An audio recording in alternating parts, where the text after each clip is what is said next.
This video introduces the first of three major strategies that you can use to evolve your thinking. Creative revisualization specifically works on controlling limiting thoughts and behaviors attached to memories of past events.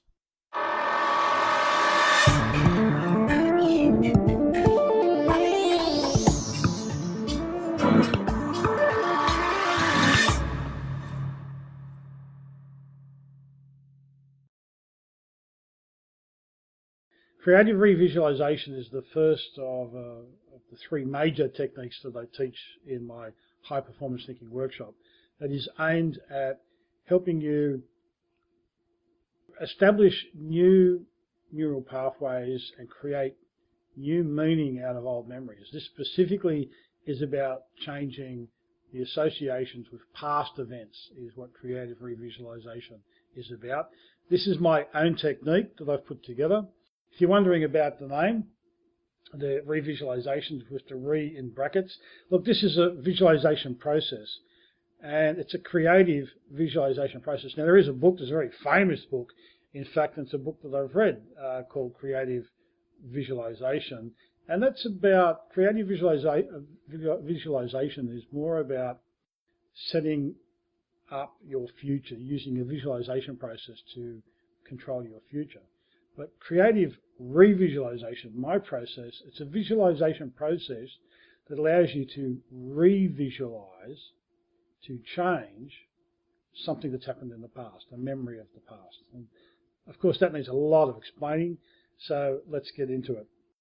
Our guiding thoughts is this quote here: the mind will answer most questions if you learn to relax and wait for the answer. And I think this is very, very important, that if you ask your mind a question, that it will generally go and find the answer to that question.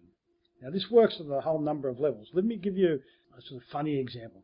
Have you ever been in a situation where you're trying to remember a word or a name? Usually it's somebody's name. There could be a word, and it escapes you. You're thinking of a person and you can't think of their name. That name escapes you, and it's just not coming to you. Maybe a specific word, and that word escapes you. And you think about it and think about it and think about it, and there's just no way that it's coming to the top of consciousness. And then you might find yourself maybe a day or two later, you might be in bed asleep, or you might be watching TV, and suddenly this name just pops into your head. You weren't even thinking about it, but suddenly now this name pops into your head. Has that ever happened to you? I'm sure it's happened to many people out there. See, that's an example of this. Once you ask the mind a question, it will go looking for the answer.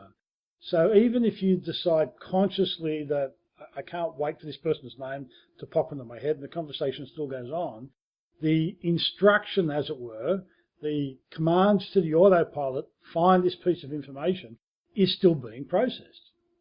Now, there's a couple of other levels that this quote works on, but for the purposes of this segment, that's fine. So think about that. If you ask your mind a question, a specific, and the more specific the question is, the more specific the answer will be.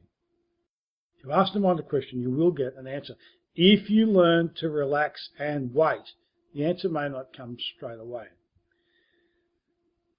So back to De Bono's river.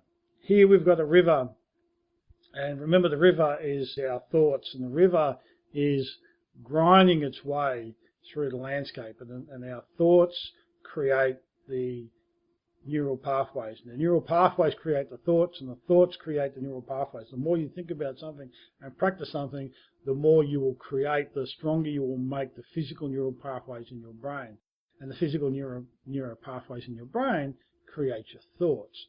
So this river is creating the canyon is creating the river.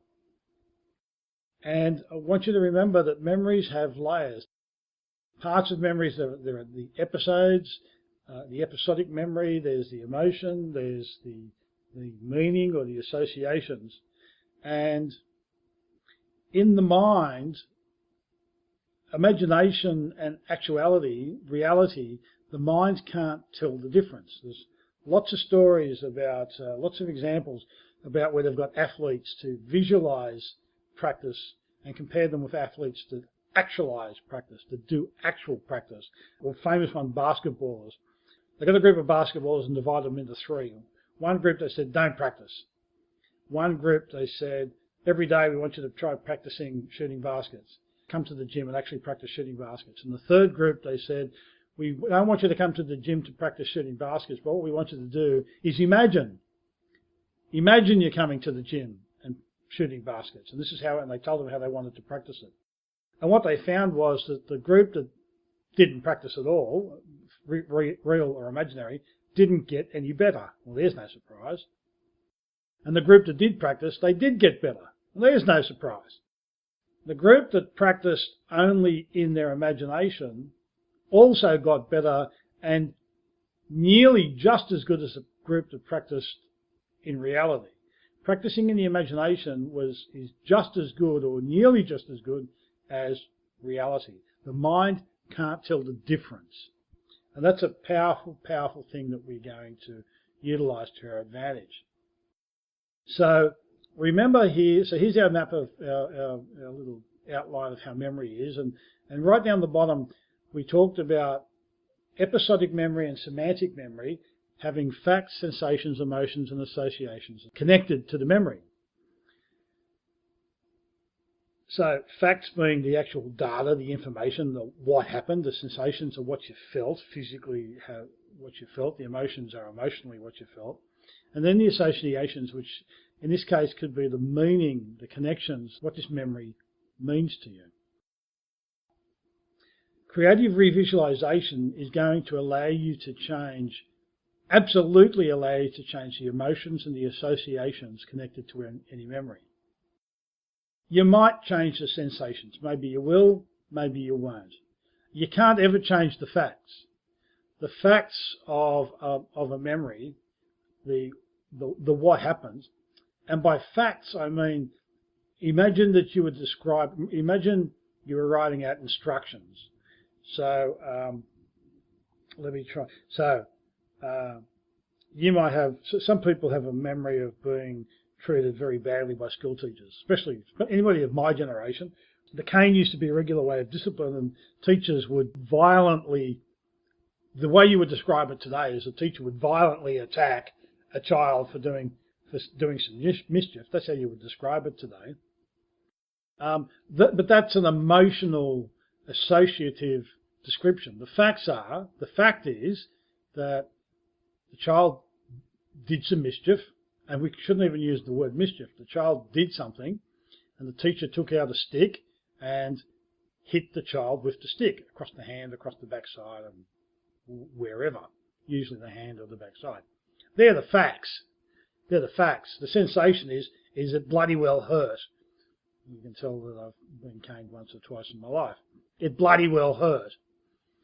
And the emotions were that I was humiliated, and I was fearful, and I was angry. And the associations are teachers are bastards and life is unfair, or the association may be if I do that behaviour again then I'm going to get punished again and I won't do it. So now I can't change the facts. The description of the events I can't change. But the emotions and the associations, they're up for change. And this is what creative revisualization will do. So let's get into it. Creative revisualization is based on the experiential learning cycle. This is a model of learning. It's one of, there's lots of theories about how we learn, and this is one of them. So the model is basically this. Sometimes we learn by experience, and for adults, this is probably the major way adults learn is through experience, as opposed to any other model of learning. So this is how it works. We have a concrete experience. The example I normally like to talk about is a young fella goes out for the evening with his mates. And in my day, we used to go to the disco. I don't know what they go to these days, a dance club or the pub or the club or wherever it is, young people go to meet, drink alcohol and dance. So that's where they've gone. This young fella and his mates have gone to some place where they can fuel up themselves with alcohol and make a fool of themselves in front of women and dance with them and ask women out for a date. So, as I said, it was a disco in my days. Before me was the discotheque. Anyway, concrete experience. Guy goes to the dance, sees a girl, and he decides to go and ask her for a dance. So he walks up to her and says, "Oh, would you like to have a dance? Dance with me. How about it?" In this example, she says, "No. Fuck her off." Now, that's the concrete experience. The concrete experience is young fella goes and asks a girl for a dance. She says no. The next step then in experiential learning is you reflect. You think about what just happened. So you reflect on that. Now, that reflection might occur in the middle of the concrete experience. It might occur seconds later. It might occur the next day. It might occur the next week.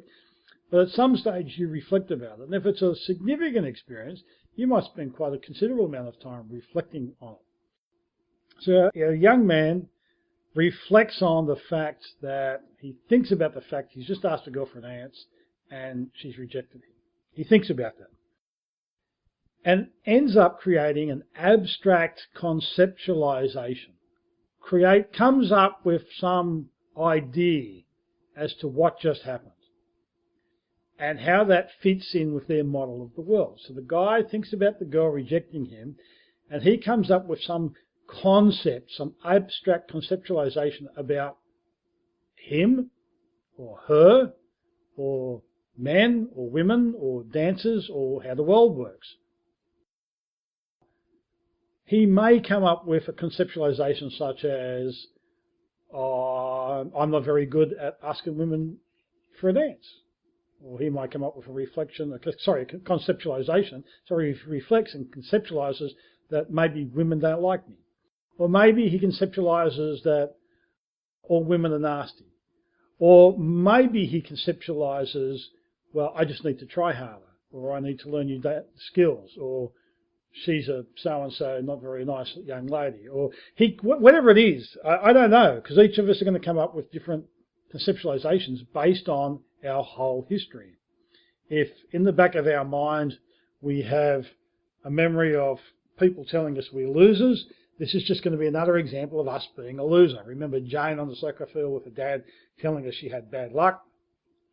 If this happened to be Jane's brother who also believes he had bad luck, maybe he thinks he's unlucky in life and he's unlucky in love. I don't know what the abstract conceptualization is. All I know is that you come up with one. And you then go into active experimentation. So once you've conceptualized, once you've come up with a rule or a value or a belief or a decision about the world, you then use that as the input into the next concrete experience. So this young fellow goes, I'm unlucky with women. He's Jane's brother. And he goes, I'm unlucky with women. So he goes up to the next woman. Now, having this concept that he might be unlucky with women, he goes and experiments. He goes up to the next woman and says, I don't suppose you'd like to have a dance, would you? And she rejects him. Next concrete experience. And he reflects on that. He's now had 2 rejections, and he conceptualizes about that, which might serve to strengthen his belief that he's unlucky with women. And then the next woman he asks out, and if she rejects him, and so the cycle goes on.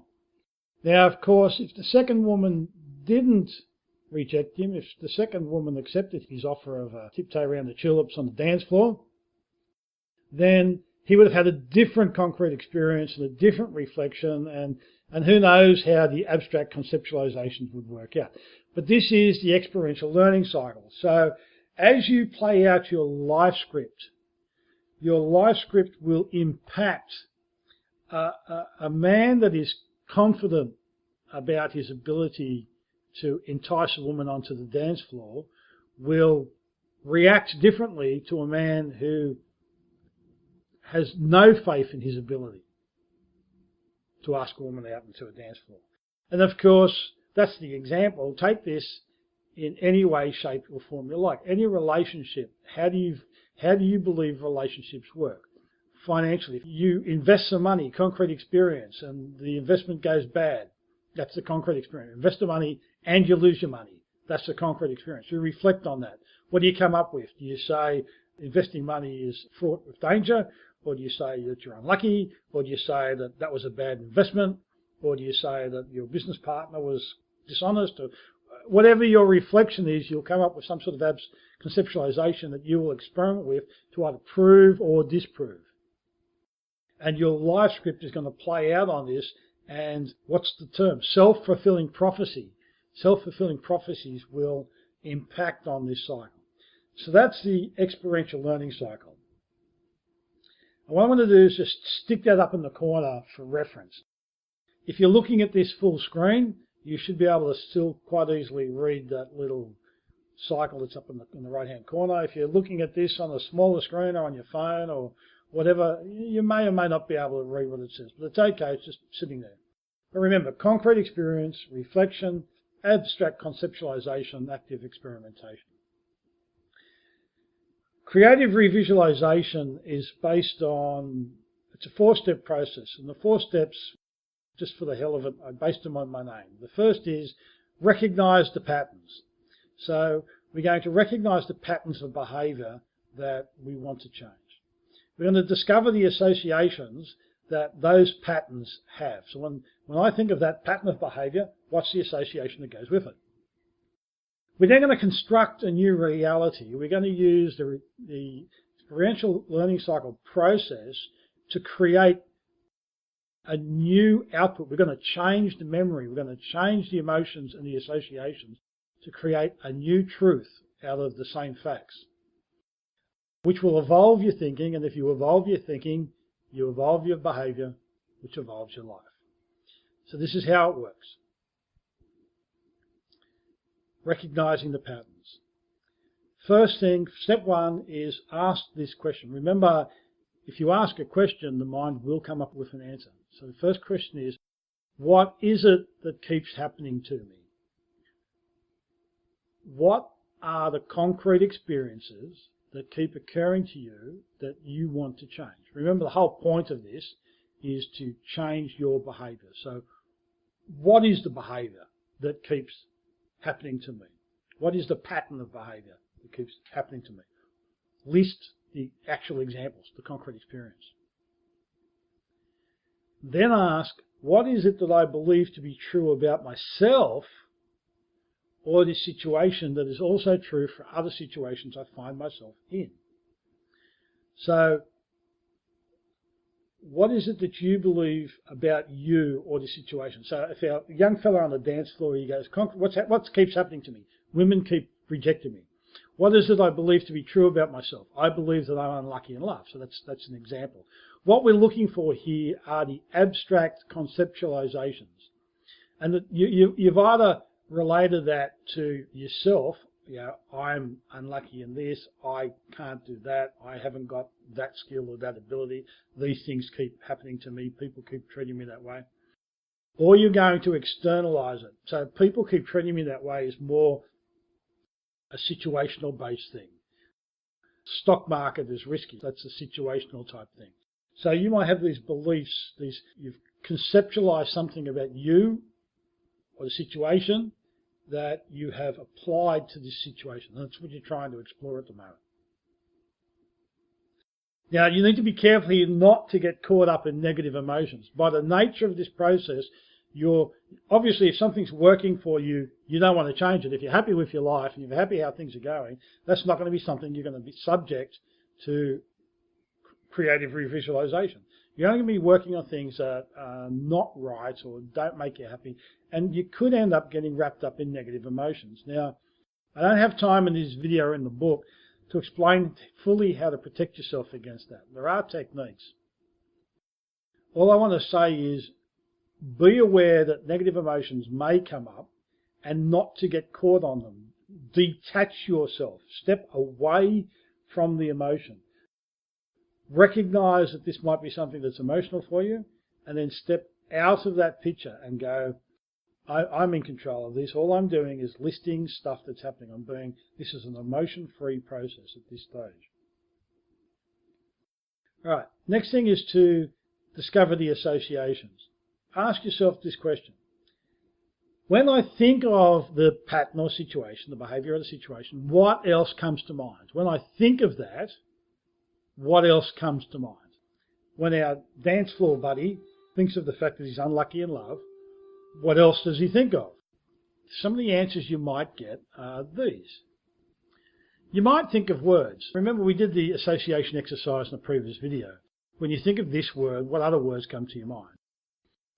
So in our example, when our friend here thinks about the fact that he's unlucky in love, what other words come to mind? So a list of words, and write those words down.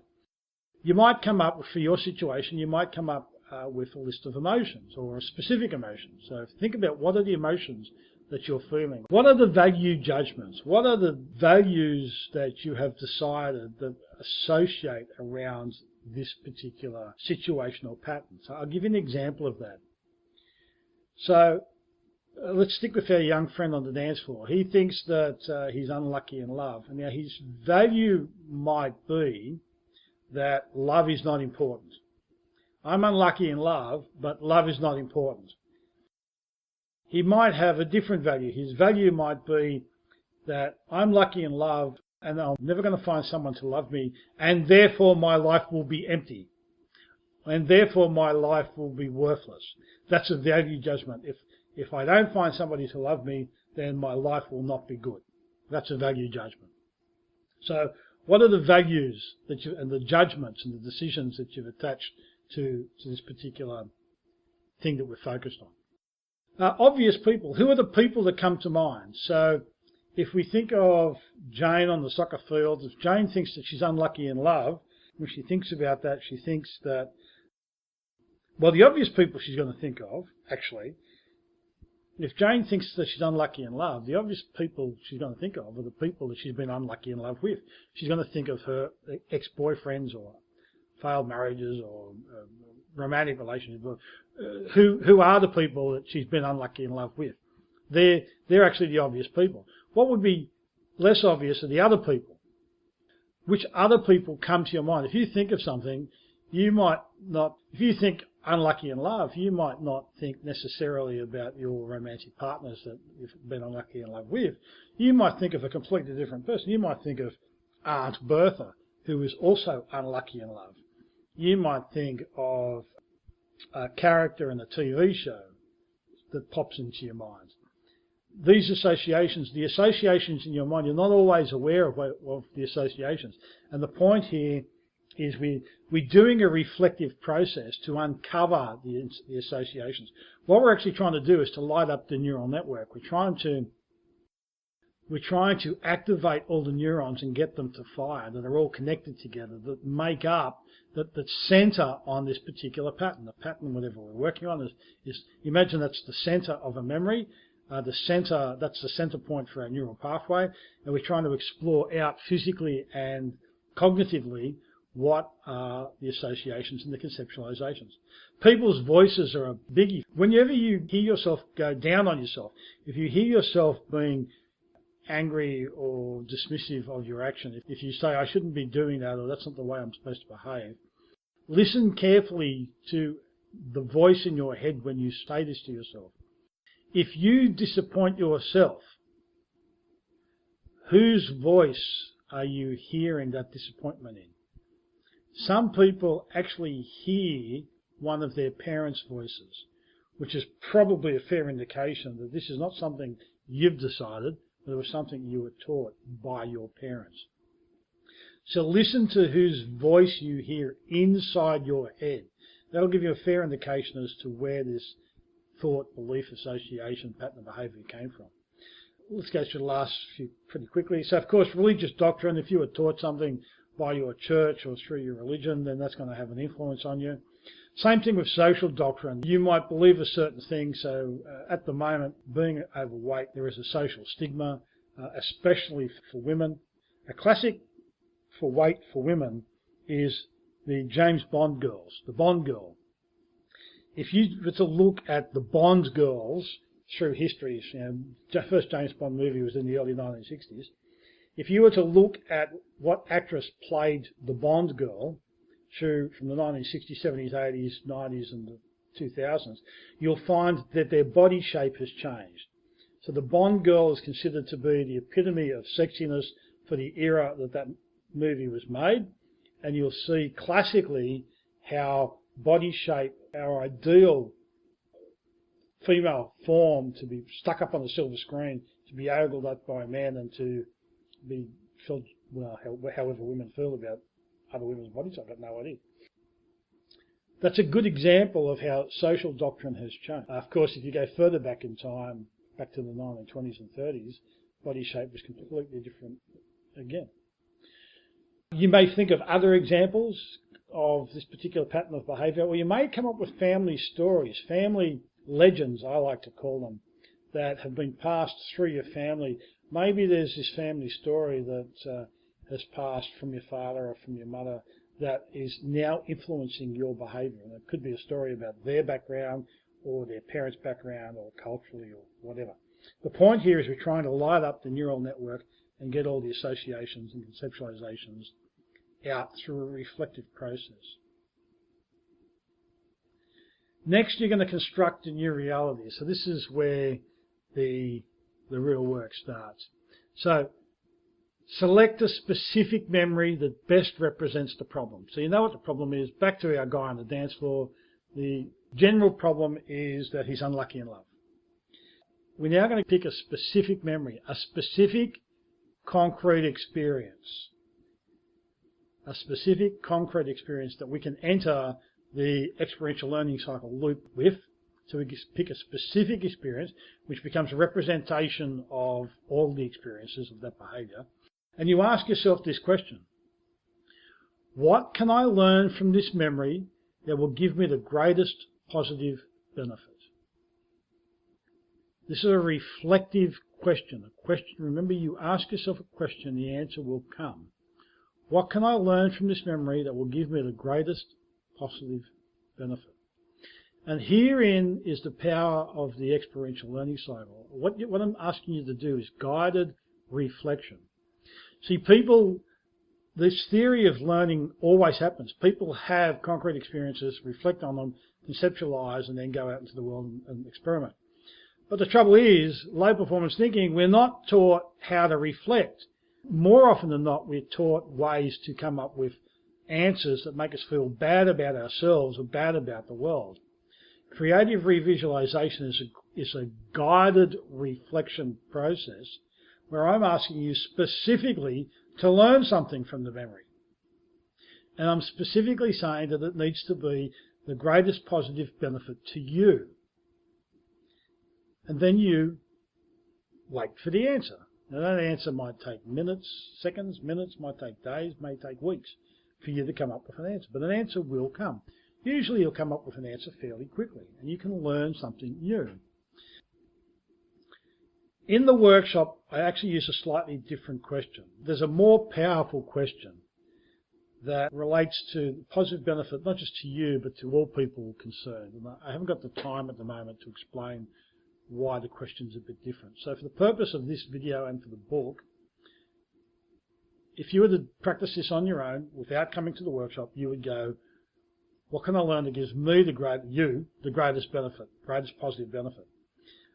Once you do the workshop, you'll learn a different question, which is basically about the greatest benefit for all, which is even more powerful. And I'll explain why that happens to the people that come to the workshop. But either way, you wait for an answer. Once you've got the answer, you then ask this question: how can I apply what I've learnt, the learning in the previous step, in step 3, to the other parts of my life? So what you're doing here is you are driving the abstract conceptualization process. How can I learn what I've applied to other parts of my life? How can I conceptualize this? How can I expand this out to other parts? And then you go, and what other examples do I have where I already exhibit this learning? You're basically starting to move into active experimentation. How can I apply what I've learned? So that's active experimentation and abstract conceptualization. What other examples do I have? That's abstract conceptualization. You apply this learning to other parts of your life and you create learning. And remember, creating learning creates new neural pathways. And the more you think about this, the more you practice the process, and the more you think about these conceptualizations, and the more you realize this, you will create more and stronger neural pathways. Neuroplasticity will ensure that you become better at this. You will become an old dog with a new trick. Apologies to all the old dogs out there. And then finally, how does this benefit me to accept this new learning as true? If I was to accept this learning as true, how does that make my life better?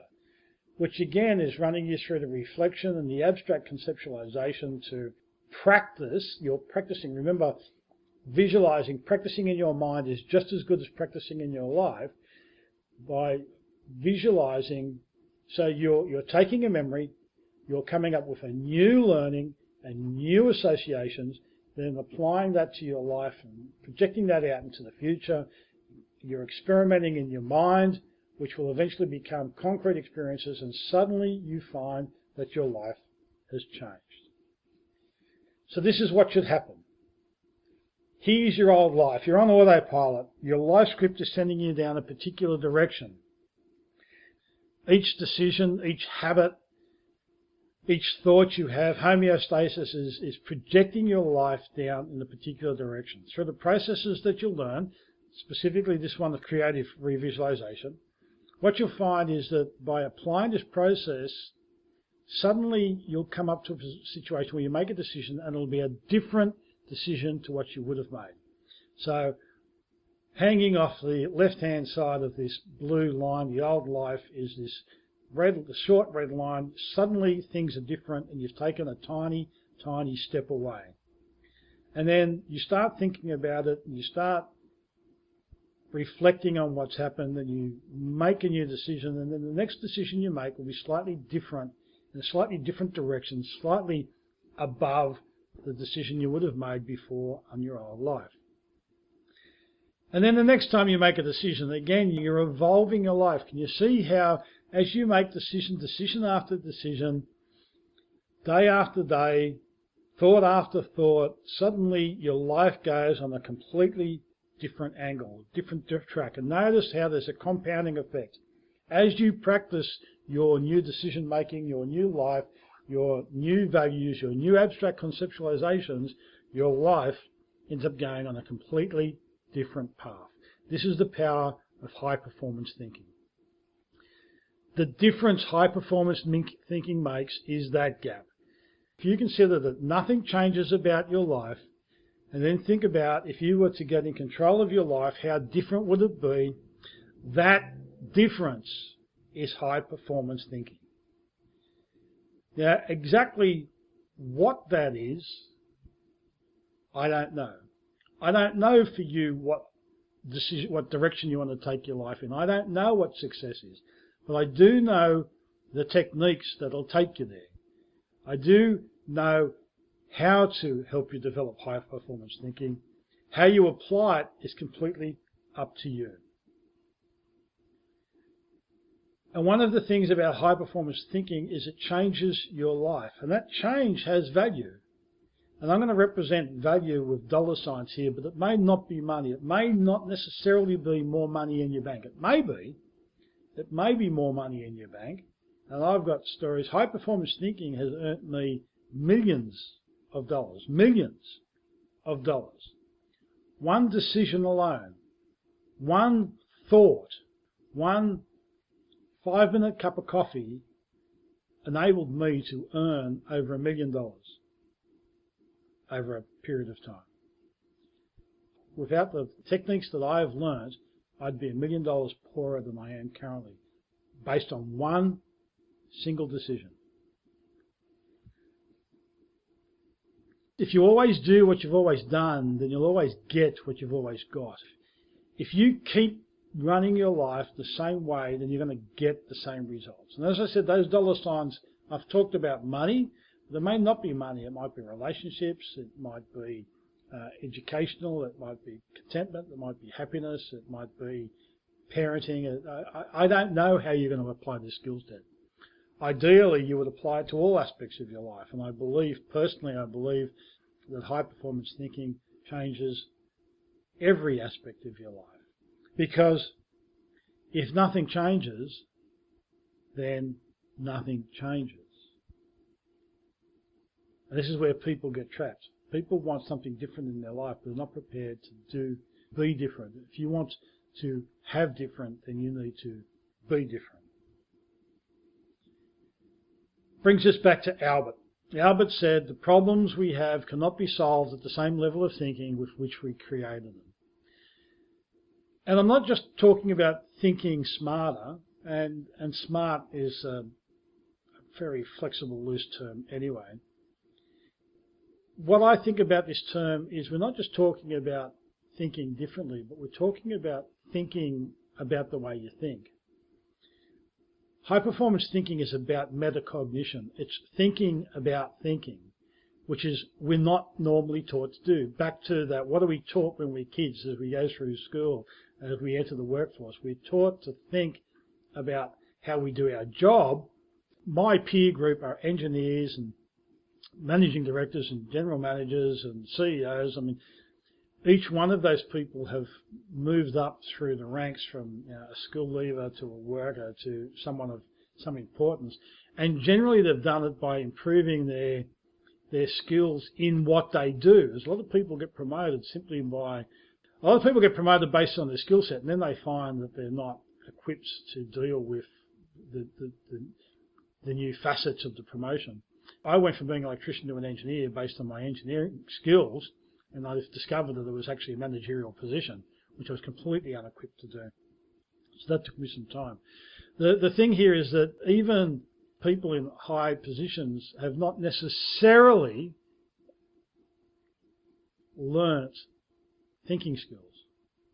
They may have learnt some scientific decision-making skills, but they may not have learnt how to control their anger, or how to create better relationships, or how to deal with their own negative self-thoughts. They may not have learned to do that.